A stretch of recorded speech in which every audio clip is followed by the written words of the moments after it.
Hello, हाय सभी को राम राम, राधे राधे। आप सभी को आपके अपने यूट्यूब चैनल जानकी क्लासेस पर सभी का दिल से बहुत बहुत बहुत स्वागत है।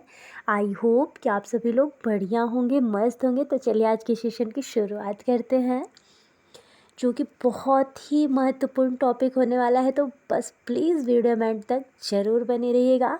और हाँ, आप लोगों को वीडियो पसंद आए ना तो please like share and subscribe कर दिया करिए। देखिए आज का जो सेशन होने वाला है ना आपके लैंग्वेज एक्विजिशन पर, जो कि बहुत ही महत्वपूर्ण टॉपिक, आप लोग के हर सब्जेक्ट में से 5 से 6 क्वेश्चन आपके लैंग्वेज से फंसते हैं। तो देखिए आज का जो पेडागोजी, देखिए आज का जितना भी टॉपिक होगा ना सारे के सारे बहुत ही महत्वपूर्ण होने वाला है।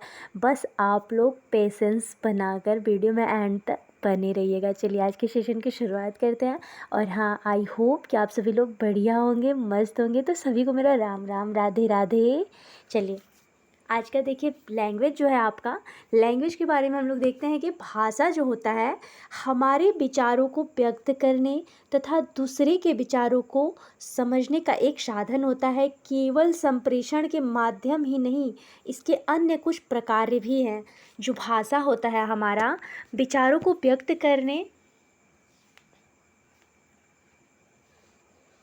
विचारों को समझने का एक साधन होता है, जो कि केवल संप्रेषण का माध्यम ही नहीं, इसके अन्य कुछ प्रकार भी हैं। बोल रहा है कि भाषा विचारों को आदान प्रदान करने के साधन के रूप में हम भाषा का प्रयोग कर सकते हैं।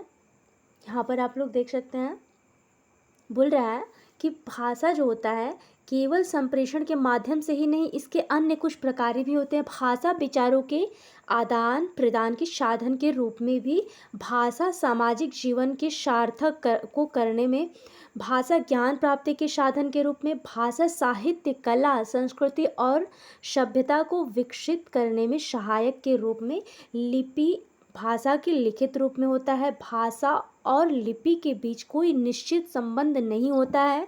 कोई भी भाषा किसी भी लिपि में लिखी जा सकती है। देखिए आपका बोल रहा है कि जो भाषा होता है, भाषा हमारा विचारों को आदान प्रदान करने के साधन के रूप में प्रयोग होता है। भाषा हमारे सामाजिक जीवन को सार्थक करने के रूप में भी होता है। भाषा जो होता है ज्ञान प्राप्ति के साधन के रूप में, भाषा साहित्य कला संस्कृति और सभ्यता को विकसित करने में भी सहायक होता है।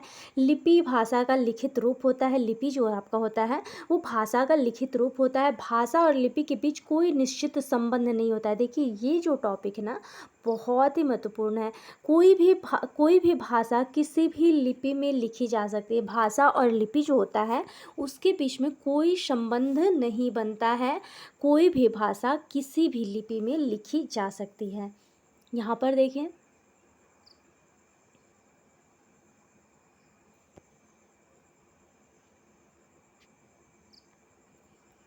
यहाँ पर नेक्स्ट देखते हैं।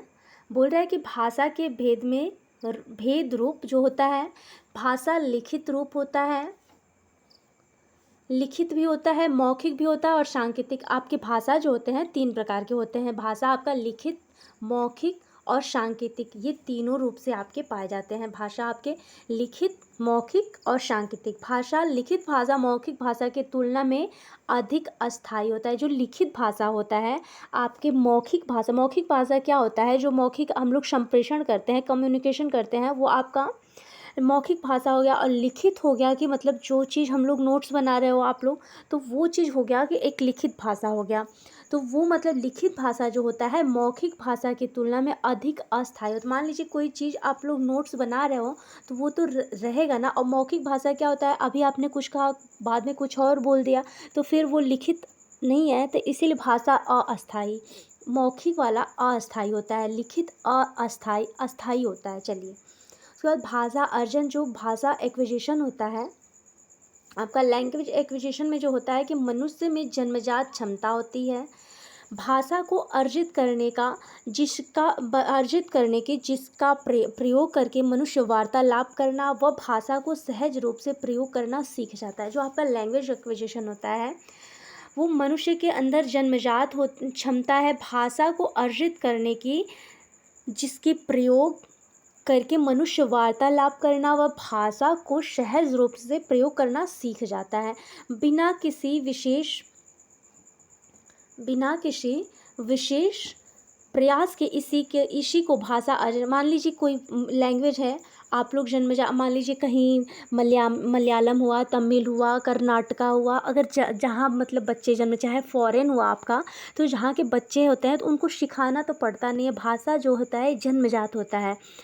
कुछ भाषा जो होता है सीखना पड़ता है, जो आप संप्रेषण से सीख सकते हैं। कम्युनिकेशन के लिए आप कहीं जाके कहीं रह के आप सीख सकते हैं, लेकिन जो आपका भाषा अर्जन होता है, भाषा लैंग्वेज एक्विजिशन होता है, वो जन्मजात क्षमता होती है। मतलब इसको अर्जित करने की, कहीं जाकर अर्जित करने की ज़रूरत नहीं होती है, ये आपका जन्मजात होता है। बोल रहा है कि भाषा को अर्जित करने का, जिसका प्रयोग किस करके मनुष्य वार्तालाप करना, भाषा का सहज रूप से प्रयोग करना सीख जाता है बिना किसी विशेष प्रयास के, इसी को भाषा अर्जन कहते हैं। और स्वाभाविक प्रक्रिया, भाषा आपकी स्वाभाविक वातावरण का प्रभाव, सहज प्रक्रिया, अचेतन व अवचेतन प्रक्रिया, अर्जन का संबंध मातृभाषा से ज़्यादा।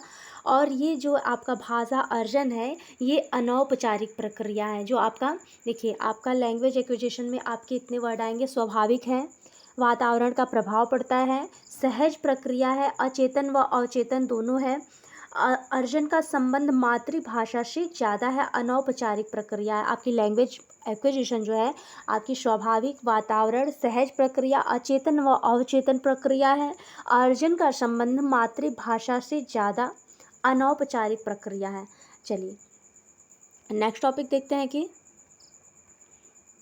यहाँ पर आप लोग देखें कि भाषा अर्जन किस वजह से होता है। बोल रहा है कि भाषा अर्जन जो होता है वो किस वजह से होता है। तो हमारे अंदर आंतरिक क्षमता है कि हम भाषा की स्वाभाविक रूप से भाषा को स्वाभाविक रूप से अर्जित कर लें।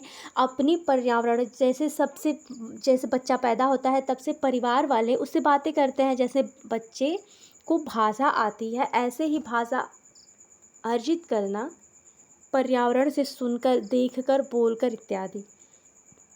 बोल रहा है कि भाषा अर्जन किस वजह से होता है। तो हमारे अंदर जो आंतरिक क्षमता होती है, हम भाषा को स्वाभाविक रूप से अर्जित कर लेते हैं। और अपने पर्यावरण में जब बच्चा पैदा होता है तो वो परिवार से बातें करता है, जैसे बच्चे को भाषा आती है ऐसे ही भाषा अर्जित करता है, पर्यावरण से सुनकर, देखकर, बोलकर। मान लीजिए अभी घर में कोई भी बच्चा हो रहा है तो बच्चे को सिखाना नहीं पड़ता है, बच्चा खुद आपका देख के सीखता है। तो ये आपका लैंग्वेज एक्विजिशन में आएगा। और जो आपका मातृभाषा है किसी भी व्यक्ति के लिए भाषा का पहला रूप होता है, अतः बच्चे के घर में बोली जाने वाली जो भाषा होती है वो मातृभाषा कहलाती है। चलिए नेक्स्ट टॉपिक आप लोग का देखते हैं कि इसका डेफिनेशन यह है कि भाषा अर्जन एक ऐसी प्रक्रिया है जो बिल्कुल स्वाभाविक है। सामान्यतः बच्चा मातृभाषा परिवार से ही कर लेता है। जो आपका लैंग्वेज एक्विजिशन है, इसे मतलब बच्चा जो है कि इसे ये अर्जन है स्वाभाविक है, अनौपचारिक है, और ये अर्जन का संबंध मातृभाषा से मतलब इसका ज़्यादा रहता है। तो यही बोल रहा है कि सामान्यतः बच्चा जो होता है मातृभाषा परिवार से ही कर लेता है। स्कूल आने से पहले ही वे मातृभाषा से अपनी बातें करने और समझने लगते हैं। चलिए नेक्स्ट क्वेश्चन देखते हैं, नेक्स्ट टॉपिक देखते हैं आपका भाषा अधिगम क्या होता है। बोल रहा है कि देखिए आपका जो भाषा अर्जन और भाषा अधिगम, तो भाषा अधिगम जो होता है इसे सीखा जाता है, और भाषा अर्जन जो आता है जो होता है वो अनौपचारिक होता है, वो स्वाभाविक होता है, उसे आप लोग वो जन्मजात होती है। लेकिन भाषा अधिगम जो होता है हमें सीखना पड़ता है। तो यही बोल रहा है कि अधिगम के प्रयास की आवश्यकता पड़ती है, चेतन रूप से सीखी जाती है, नियम सीखने होते हैं, किताबें पढ़नी होती है, कौशल सीखने होते हैं, शिक्षकों की भी ज़रूरत पड़ती है। अतः भाषा अधिगम एक औपचारिक प्रक्रिया है। आपका लैंग्वेज एक्विजिशन जो है आपका वो आपका अनौपचारिक है, और जो आपका लैंग्वेज लर्निंग है ये आपका औपचारिक है। वो अनौपचारिक, ये औपचारिक है। अधिगम का संबंध दूसरी भाषा से है। जो आपका लैंग्वेज एक्विजिशन भाषा अर्जन है वो आपकी पहली भाषा, लेकिन आपका जो अधिगम है वो दूसरी भाषा से है। ये चेतन प्रक्रिया है, प्रयासपूर्ण रहना पड़ेगा, औपचारिक माहौल चाहिए। स्किनर के अनुसार भाषा अनुकरण पुनर्बलन से सीखी जाती है। वाइगोत्स्की के अनुसार भाषा सामाजिक क्रिया द्वारा सीखी जाती है। व्याकरण को संदर्भ में सिखाया जाना चाहिए। भाषा सीखने के लिए प्रिंट समृद्ध वातावरण दिया जाना चाहिए। देखिए, आपका जो लैंग्वेज एक्विजिशन है वो अब अधिगम का संबंध में अर्जन है, मतलब पहली भाषा मातृभाषा है। लेकिन जो आपका लर्निंग है, लैंग्वेज लर्निंग है, ये अधिगम का संबंध में दूसरी भाषा से है। आपका जो लैंग्वेज एक्विजिशन है वो आपका अचेतन है, लेकिन वो अचेतन है और ये चेतन प्रक्रिया है। उसके लिए प्रयासपूर्ण नहीं रहना पड़ता है, लेकिन आपकी भाषा अधिगम के लिए प्रयासपूर्ण रहना पड़ेगा। जो वो अनौपचारिक है, भाषा अर्जन आपका अनौपचारिक है और आपका भाषा अधिगम औपचारिक है। और स्किनर के अनुसार भाषा अनुकरण करके सीखा जाता है, पुनर्बलन से सीखा जाता है। ये टॉपिक स्किनर साहब के समझ लीजिए। स्किनर, वाइगोत्स्की, जीन पियाजे आपके सीटेट के बहुत ही महत्वपूर्ण कड़ी हैं। तो इन लोगों को तो बिल्कुल देख के आप लोग जाइएगा। तो यही स्किनर बोल रहे हैं कि इनके अनुसार जो होता है लैंग्वेज आपका अनुकरण के द्वारा और पुनर्बलन से सीखा जाता है। वाइगोत्स्की के अनुसार भाषा सामाजिक क्रिया द्वारा सीखा जाता है। व्याकरण के संदर्भ में सिखाया जाता है। भाषा सीखने के लिए प्रिंट समृद्ध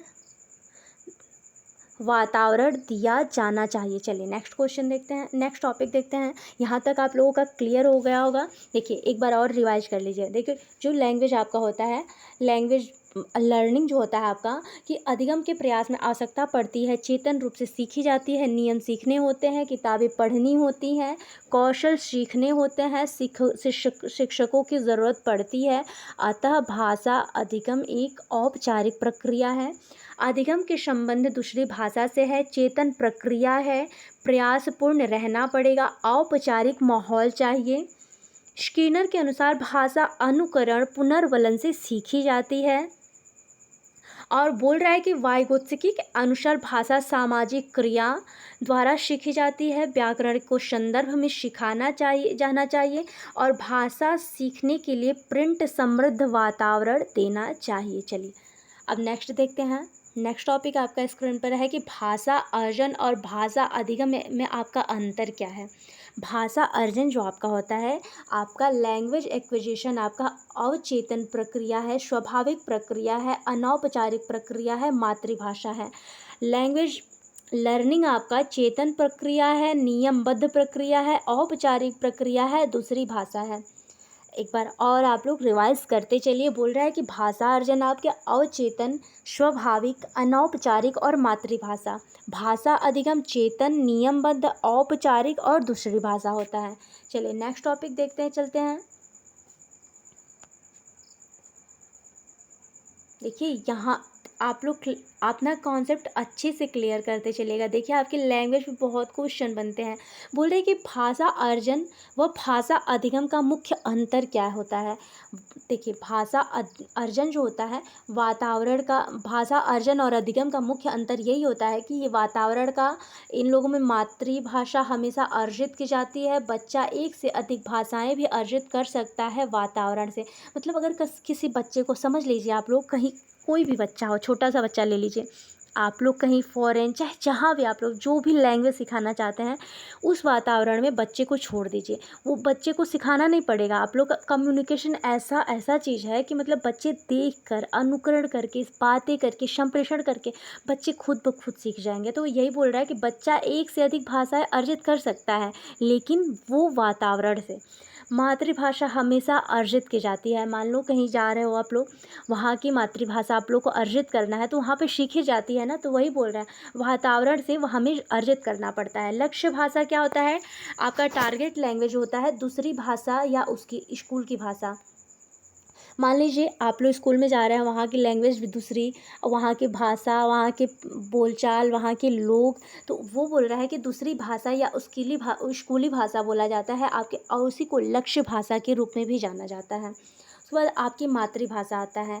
मदर टंग बोल रहा है कि मदर टंग आपका भाषा का पहला रूप होता है और हमेशा अर्जित करते हैं। आपका मदर टंग जो है वो भाषा का पहला रूप होता है और हमेशा हम इसे अर्जित करते रहते हैं। देखिए एक बार और रिवाइज करते चलिए, जो भाषा अर्जन और अधिगम है वातावरण से, वातावरण का प्रभाव पड़ता है। मातृभाषा हमेशा अर्जित की जाती है। बच्चा एक से अधिक भाषाएं भी अर्जित कर सकता है वो वातावरण में रह के। लक्ष्य भाषा टारगेट लैंग्वेज, दूसरी भाषा या स्कूल की भाषा। मातृभाषा भाषा का पहला रूप होता है और हमेशा इसे अर्जित कर सकते हैं। चलिए नेक्स्ट टॉपिक देखते हैं।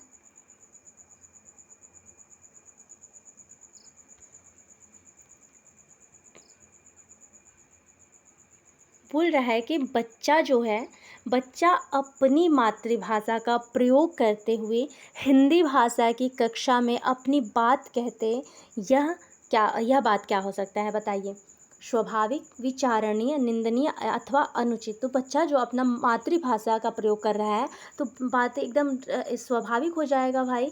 जो बच्चा है मातृभाषा का प्रयोग कर रहा है तो हिंदी भाषा में कक्षा में अपनी बात कहते हुए यह बात है कि स्वाभाविक है भाई।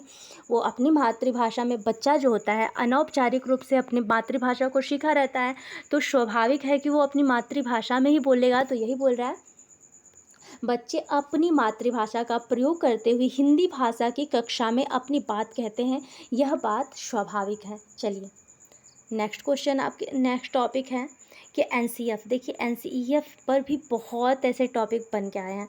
तो बोल रहा है कि एनसीएफ भी कहता है कि बच्चे को प्राथमिक स्तर पर बच्चे की मातृभाषा का प्रयोग करने दो ताकि बच्चा स्वाभाविक तथा सरल प्रक्रिया से सीखेगा। बोल रहा है एनसीएफ आपका बोलता है कि बच्चा जो है प्राथमिक स्तर पर बच्चे की मातृभाषा का प्रयोग करने दो ताकि बच्चा जो है स्वाभाविक तथा सरल प्रक्रिया से सीखेगा। बच्चे को स्वयं को अभिव्यक्त करने देंगे अपनी मातृभाषा में। जो बच्चा होता है, देखिए बच्चे को कभी आप लोग डांट कर बोल कर किसी चीज़ के लिए फोर्स नहीं करना है। तो बोल रहा है आपका एनसीएफ बोलता है कि जो बच्चा होता है उसे प्राथमिक स्तर पर बच्चे की मातृभाषा प्रयोग करने दो ताकि बच्चा जो स्वाभाविक रूप से अपनी सरल प्रक्रिया से सीखेगा और बच्चे को स्वयं को अभिव्यक्त करने देंगे अपनी ही मातृभाषा में। जो बच्चा है वो अपनी भाषा में, अपनी मातृभाषा में जो बच्चे को लैंग्वेज आ रही है उसमें बच्चे को स्वयं को मतलब अभिव्यक्त करने दो। फिर बोल रहा है कि मातृभाषा प्रयोग करने की वजह से बच्चे की भाषा में क्षेत्रीय भाषा का प्रभाव हो सकता है, जैसे सड़क को सरक बोलना, यह एक स्वाभाविक बात है।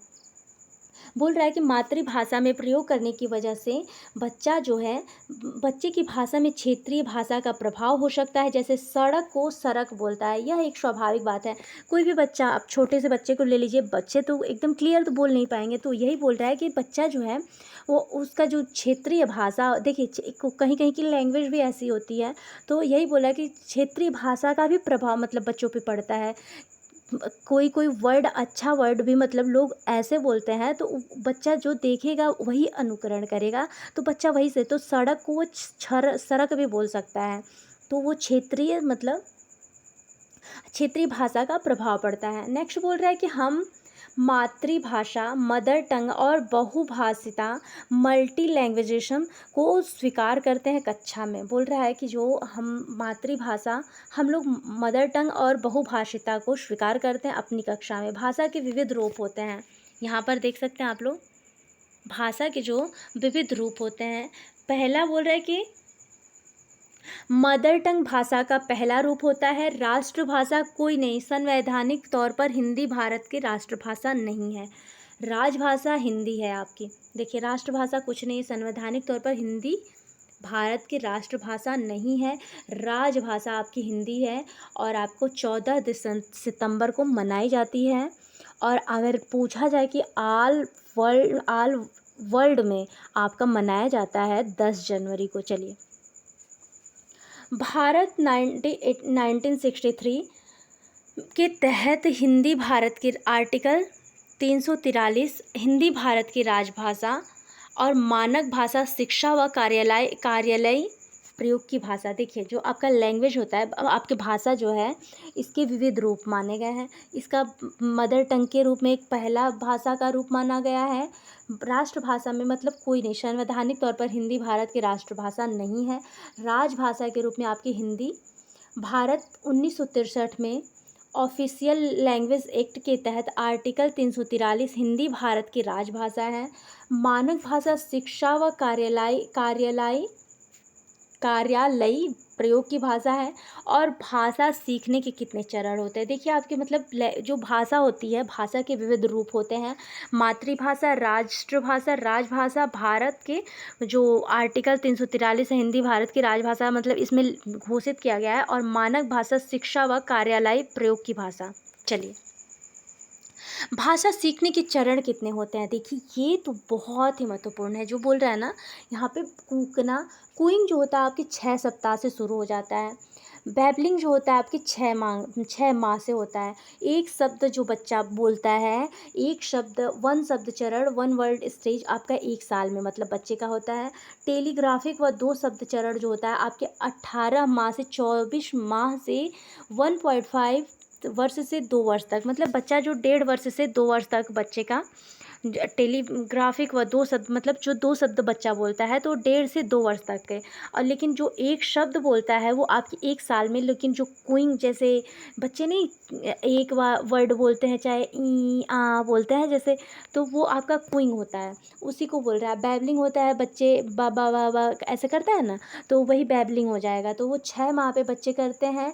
क्विंग आपकी 6 सप्ताह पे करते हैं। एक शब्द चरण जो होता है, वन वर्ड स्टेज 1 साल पर करते हैं। टेलीग्राफिक व 2 शब्द चरण 18 माह से 24 माह में मतलब 1.5 वर्ष से 2 वर्ष तक में बच्चे करने लगते हैं। और लंबा उच्चारण आपके 2 साल से 4 साल में बच्चे का मतलब अच्छी लैंग्वेज जो अब बच्चे अच्छे से बोलने लगते हैं, मम्मा पापा दादी ये सब जो बोलने लगता है ना, तो आपके लंबा उच्चारण आपके 2 से 4 साल तक मतलब हो जाता है। लेकिन जो 2 शब्द बोलते हैं सिर्फ मम्मा पापा, तो ये आपके 1.5 से 2 वर्ष तक बच्चे क्लियर नहीं बोल पाते हैं। तो ये 18 माह से 24 माह भी हो सकता है, वही वो आपके 1.5 वर्ष से 2 वर्ष। चलिए नेक्स्ट आपका देखते हैं कि प्रोफेसर स्मिथ के अनुसार जो होता है, प्रोफेसर स्मिथ बोलते हैं कि बच्चा जो है 1 साल में 3 शब्द बोलता है, 2 साल में 272 शब्द बोलता है, और 5 साल में 2072 शब्द बोलता है। ये बोल रहा है मतलब प्रोफेसर स्मिथ के अनुसार है कि बच्चा जो है 1 साल में 3 शब्द बोलेगा, 2 साल में 272 शब्द बोलेगा, और 5 साल में आपके 2072 शब्द बोलेगा, आपके प्रोफेसर स्मिथ बोलते हैं। चलिए नेक्स्ट बोलते हैं। नेक्स्ट देख रहे हैं कि भाषा शिक्षण की प्रमुख विधियां भी हैं। देखिए कितनी विधियां हैं आपकी, व्याकरण विधि, प्रत्यक्ष विधि, संप्रेषण परक विधि, निगमन विधि।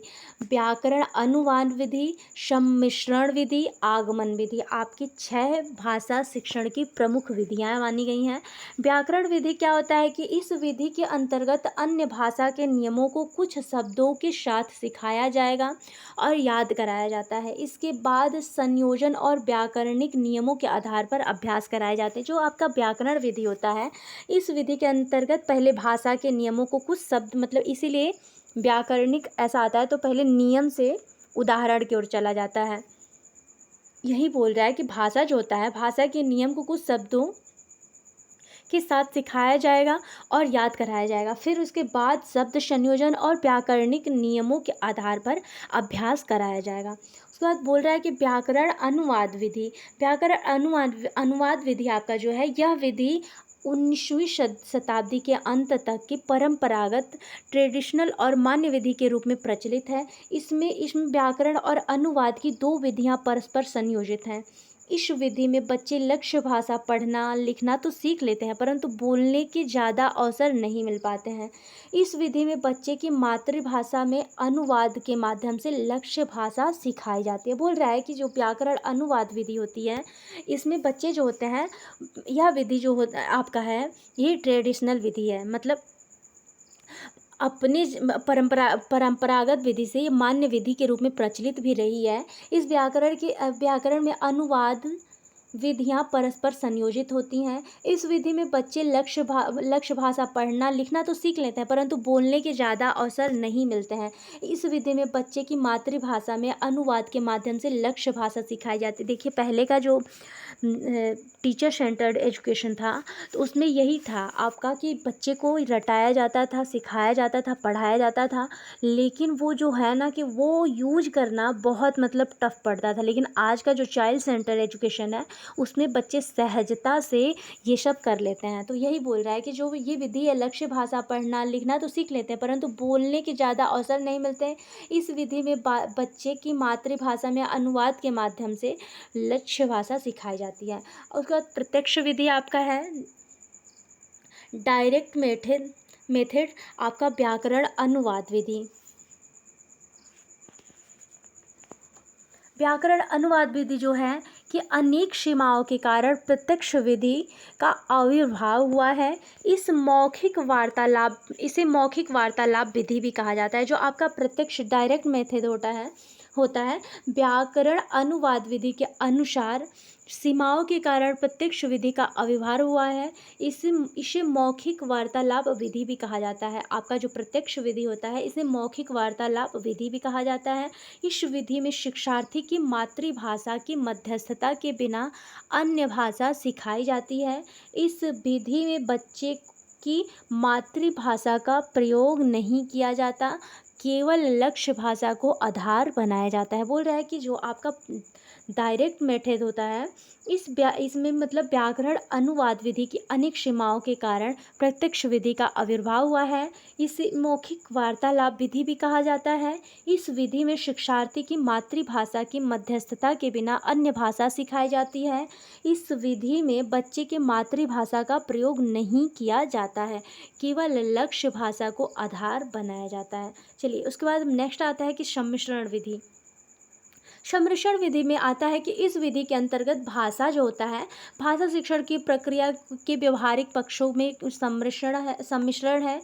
इस सम्मिश्रण विधि में शिक्षक भाषा शिक्षण के विभिन्न उद्देश्यों के अनुरूप और शिक्षण प्रक्रिया को विभिन्न चरणों में किसी भी विधि का चयन कर सकता है। बोल रहा है कि जो सम्मिश्रण विधि होता है इस विधि के अंतर्गत भाषा शिक्षण की प्रक्रिया व्यवहारिक पक्षों में सम्मिश्रण है, और इस सम्मिश्रण विधि में शिक्षक भाषा शिक्षण के विभिन्न उद्देश्यों के अनुरूप शिक्षण प्रक्रिया के विभिन्न चरणों में किसी भी विधि का चयन कर सकता है। जो सम्मिश्रण विधि होता है इसमें जो आपका शिक्षण प्रक्रिया है विभिन्न चरणों में किसी भी विधि का चयन किया जा सकता है। चलिए आपका संप्रेषण, ये आपका कम्युनिकेटिव मेथड है, ये बहुत ही महत्वपूर्ण है। इसमें बच्चा जो होता है बहुत एक्टिव होकर सीखता है। बोल रहे हैं कि प्रत्यक्ष विधि की प्रक्रिया को और शुद्ध बनाते हुए संप्रेषणात्मक विधि का विकास हुआ है। भाषा प्रयोग सीखने में ही भाषा की संरचना सीखना है। यह स्वाभाविक रूप से भाषा के प्रयोग पर बल देती है। संप्रेषण के माध्यम से भाषा सीखी जाती है। बोल रहा है कि जो आपका संप्रेषण विधि होता है, कम्युनिकेटिव मेथड होता है, ये प्रत्यक्ष विधि की प्रक्रिया को शुद्ध बनाते हुए संप्रेषणात्मक विधि का विकास हुआ है। इससे भाषा प्रयोग सीखने में ही भाषा की संरचना को सीखना है। यह स्वाभाविक रूप से भाषा के प्रयोग पर बल देती है। संप्रेषण के माध्यम से भाषा सीखी जा सकती है। अगर आप लोग को कहीं कम्युनिकेशन करने के लिए मिल जाए तो आप लोग बिना सिखाए खुद वहाँ का लैंग्वेज मतलब सीख जाएंगे। तो यही बोल रहा है कि मतलब संप्रेषण के माध्यम से भी भाषा आपकी सीखी जा सकती है। तो बाद आपका नेक्स्ट है कि आगमन विधि। आपका इंडक्टिव मेथड जो होता है उदाहरण से नियम की ओर चलता है, विशिष्ट से समान की ओर चलता है और ज्ञात से अज्ञात की ओर चलता है। उदाहरण दे रहा है कि पहली संज्ञा के उदाहरण देते हुए बाद में परिभाषा बताते हैं। देखिए आपका ये आप लोग को नहीं दिख रहा होगा, लेकिन बोला है कि पहले संज्ञा के उदाहरण को देते हैं, बाद में परिभाषा को बताते हैं। उदाहरण से नियम की ओर जो है, विशिष्ट से सामान्य की ओर, ज्ञात से अज्ञात की ओर। चलिए नेक्स्ट क्वेश्चन देखते हैं। नेक्स्ट टॉपिक आपका देखते हैं जो निगमन विधि होता है। ये निगमन विधि आपका नियम से उदाहरण की ओर चलता है, सामान्य से विशिष्ट की ओर चलता है। यह बोलता है कि पहले परिभाषा बताना फिर उसके उदाहरण व प्रश्न हल करवाना। जो आपका निगमन विधि होता है नियम से उदाहरण की ओर चलता है, सामान्य से विशिष्ट की ओर चलता है। पहले परिभाषा बताता है फिर उसके उदाहरण व प्रश्न हल करवाना। चलिए, अब जीन पियाजे का कुछ मतलब इनका देखिए, जीन पियाजे पे आपका इतना क्वेश्चन बन के आता है ना, समझ लीजिए कि जीन पियाजे, लॉरेंस कोहलवर और आपके वाइगोत्स्की और आपके स्टीफन क्रैप्सन, ये लोग जो है ना, ये आपके मनोवैज्ञानिक आपके सीटेट के लिए बहुत ही महत्वपूर्ण कड़ी हैं। तो इन पे एक एक टॉपिक मतलब एकदम इनका कॉन्सेप्ट क्लियर करके आप लोग सीटेट में जाइएगा एग्ज़ाम देने, क्योंकि देखिए जितने भी क्वेश्चन बन के आएंगे ना, इन्हीं पे बन के आते हैं। चलिए, बोल रहे हैं जीन पियाजे अहम केंद्रितवाद। जीन पियाजे ने भाषा को संज्ञानात्मक विकास के लिए बहुत ही महत्वपूर्ण नहीं माना है। जो आपका भाषा है, भाषा को महत्व दिए हैं आपके वाइगोत्स्की जी, और इन्होंने भाषा को संज्ञानात्मक विकास के लिए बहुत महत्वपूर्ण नहीं माना है। इन्होंने क्या बोला है कि अहम केंद्रितवाद क्या होता है। अहम केंद्रितवाद का मतलब होता है कि बच्चा जो होता है खुद से ही बोलकर बात करता है। 2 से 6 वर्ष की उम्र में जो बच्चा होता है आपका 2 से 6 वर्ष की उम्र में वो खुद से बात करता है। तो यही बोल रहे हैं कि अहम केंद्रितवाद का मतलब यही होता है कि बच्चा खुद से बोलकर बात करे। भाषा एवं विचार पियाजे, देखिए विचार क्या बोलते हैं ये, कि जीन पियाजे कहते हैं कि पहले विचार विचार आया फिर भाषा आपकी आई है। और जीन पियाजे ने ये भी कहा है कि विचार से भाषा आती है और विचार भाषा को सुनिश्चित करता है। देखिए, ये नहीं मानते हैं कि पहले भाषा आता है। जीन पियाजे जी बोलते हैं कि पहले विचार आया फिर भाषा आई है। जीन पियाजे ने ये भी कहा है कि विचार से भाषा आती है और विचार भाषा को सुनिश्चित भी करता है। लेओ वाइगोत्स्की क्या बोल रहे हैं कि बालक भाषा अपने परिवेश से अंतःक्रिया करके इंटरेक्ट करते हुए सीखता है। इनके अनुसार निजी भाषा प्राइवेट स्पीच बालक के संज्ञानात्मक विकास में सहायक होती है। लेव वाइगोत्स्की कहते हैं कि भाषा मानव का सर्वश्रेष्ठ यंत्र है जिसके द्वारा हम ज्ञान का निर्माण कर सकते हैं, समझ सकते हैं और समझा सकते हैं। देखिए, ये बोल रहे हैं वाइगोत्स्की साहब भाषा को महत्व देते हैं और जो आपके पियाजे हैं वो विचार को बहुत ज़्यादा महत्व देते हैं। तो ये दोनों लोग अपनी जगह पे बहुत मतलब समझ लीजिए सीटेट के लिए बहुत ही महत्वपूर्ण पर्सन है ये लोग। तो जो बालक भाषा अपने परिवेश से अंतःक्रिया करते हुए सीखता है, ये वाइगोत्स्की बोलते हैं। विचार से मतलब बच्चा सीखता है, ये आपके जीन पियाजे बोलते हैं।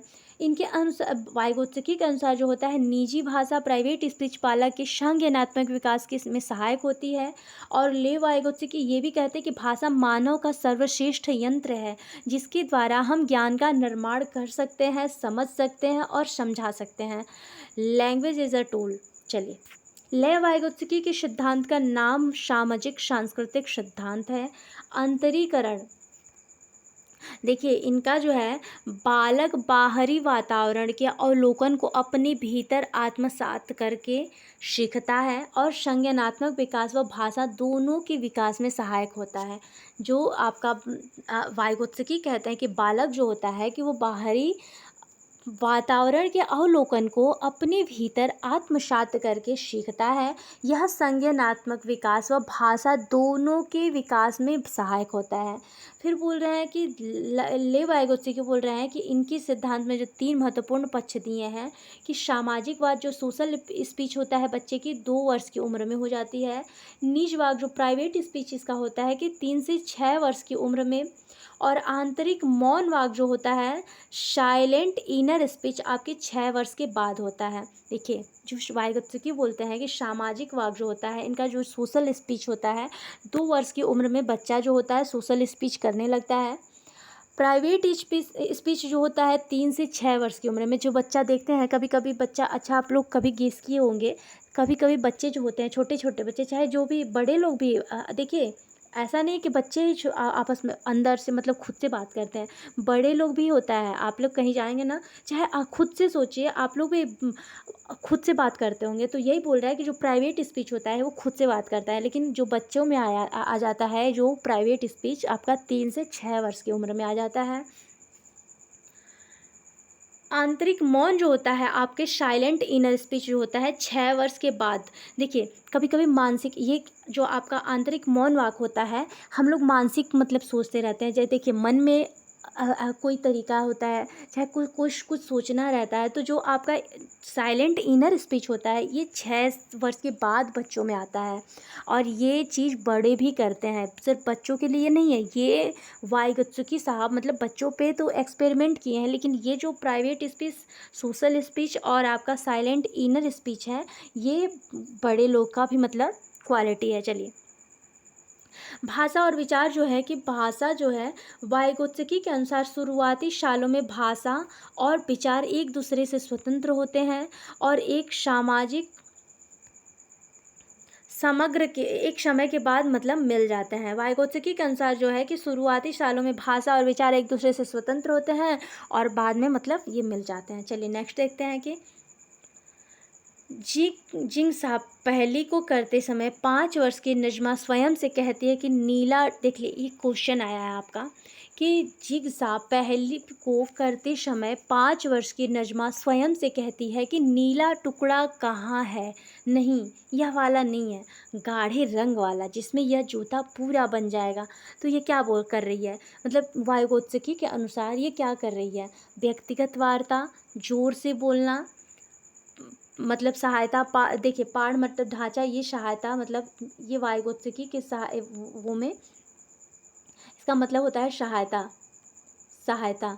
तो यही बोल रही है कि व्यक्तिगत वार्ता, तो आपका ये राइट आंसर हो जाएगा। इनर स्पीच बोल रही है, देखिए प्राइवेट स्पीच हो जाएगा आपका कि जिग्सा पहली को करते समय 5 वर्ष की नजमा स्वयं से कहती है कि नीला टुकड़ा कहाँ है। नहीं, ये वाला नहीं है, गाढ़े रंग वाला जिससे यह जूता पूरा बन जाएगा, मतलब वो खुद से बात करिए। तो ये हो गया आपका व्यक्तिगत वार्ता, प्राइवेट स्पीच। चलिए, प्रत्येक बालक भाषा सीखने की जन्मजात शक्ति क्षमता के साथ पैदा होता है।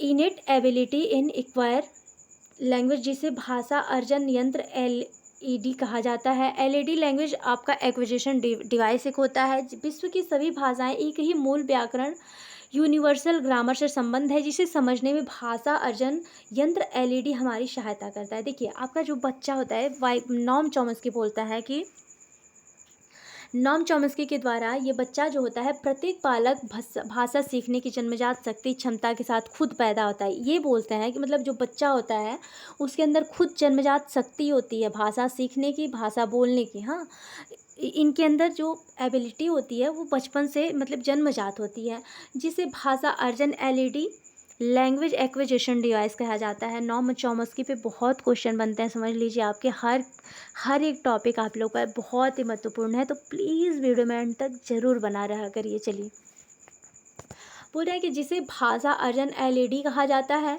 विश्व की सभी भाषाएं एक ही मूल व्याकरण यूनिवर्सल ग्रामर से संबंध है, जिसे समझने में भाषा अर्जन यंत्र एलईडी हमारी सहायता करता है। भाषा अर्जन यंत्र एलईडी 5 साल तक ज़्यादा सक्रिय रहता है। यह संवेदनशील काल होता है भाषा सीखने के लिए। जो आपका लैंग्वेज होता है यह 5 साल से ज़्यादा मतलब सक्रिय रहता है और यह संवेदनशील होता है भाषा सीखने के लिए। मतलब जो आपका 5 साल होता है यह बहुत ज़्यादा मतलब सेंसिटिव होता है, सेंसिटिव पीरियड होता है। चलिए,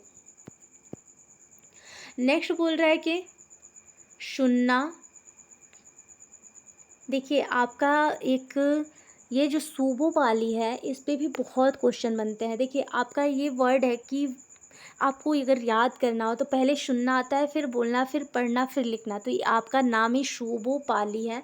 तो बोल रहा है कि बच्चों को सुनने का मौका देना, बच्चों से शब्दों का उच्चारण करवाना, कहानी व कविता सुनाना। बोल रही है कि जो सूबो में आंसू आता है, सुनना आता है, बच्चों को सुनने का मौका देना चाहिए। ये तो बात सही है, बच्चों से शब्दों का उच्चारण करवाना चाहिए। कहानी व कविता, देखिए बच्चे ज़्यादा कहानी व कविता इसलिए सुनाना चाहिए कि बच्चे ज़्यादा इंटरेस्टेड होते हैं, और इसकी वजह से अगर आप लोग अच्छी कहानी, अच्छी स्टोरी सुना रहे हैं तो बच्चे को सीख भी मिलती है। तो बोल रहा है कि बोलना, कविता का पठन, संवाद कर सकते हैं, मौखिक प्रश्न पूछ सकते हैं, बच्चे से किसी विषय पर टिप्पणी करने को कह सकते हैं। ये सारे वर्ड जो आते हैं ना आपके बोलने में, ये सारे बहुत पॉजिटिव वर्ड हैं और ये आपके शिक्षण में क्वेश्चन बनता है। बोल रहा है कि कविता के पठन से बच्चे को मतलब बुलवा सकते हैं, संवाद करवा सकते हैं, मौखिक प्रश्न भी पूछ सकते हैं हम लोग, और बच्चे से किसी भी विषय पर टिप्पणी कराया जा सकता है। चलिए, आपका पढ़ना जो होता है, पढ़ने के कौशल को वाचन भी कहा जाता है। जो आपका पढ़ना होता है इसको मतलब वाचन भी कहा जाता है। नेक्स्ट देखते हैं।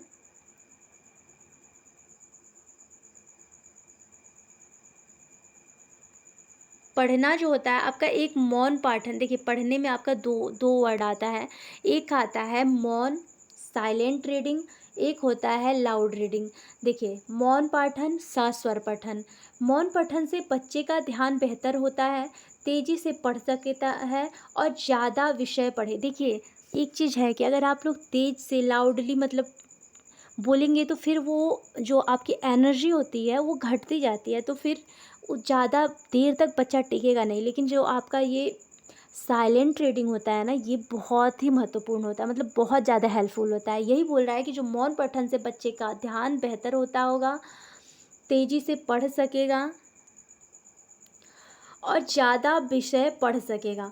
उसके बाद आपका सस्वर पठन में लाउड रीडिंग में आ रहा है कि बच्चों का उच्चारण जो है अच्छा होगा, सुनने और बोलने के कौशल बेहतर होंगे।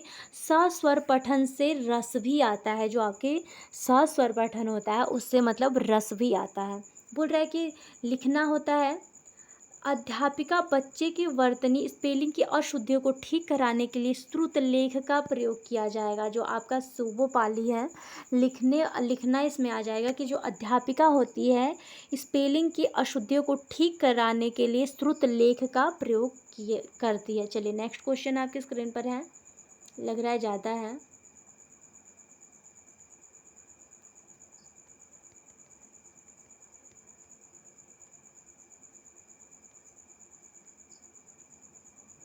चलिए आप लोग को ये जो है ना, ये आपकी लैंग्वेज डिसेबिलिटीज़ जो है इसको मतलब कल करा देंगे। इस पे आपको कराए भी हैं, लेकिन एक बार और अगर आप लोग कर लेंगे ना तो ये आपका जो कॉन्सेप्ट है एकदम क्लियर हो जाएगा। तो चलिए सभी को मिलते हैं नेक्स्ट वीडियो में, तब तक के लिए सभी को मेरा राम राम, राधे राधे। आई होप कि आप सभी को मेरा वीडियो पसंद आए, तो प्लीज़ अगर पसंद आए ना तो लाइक शेयर एंड सब्सक्राइब कर दिया करिए। चलिए सभी को मिलते हैं नेक्स्ट वीडियो में, तब तक के लिए सभी को मेरा राम राम, राधे राधे।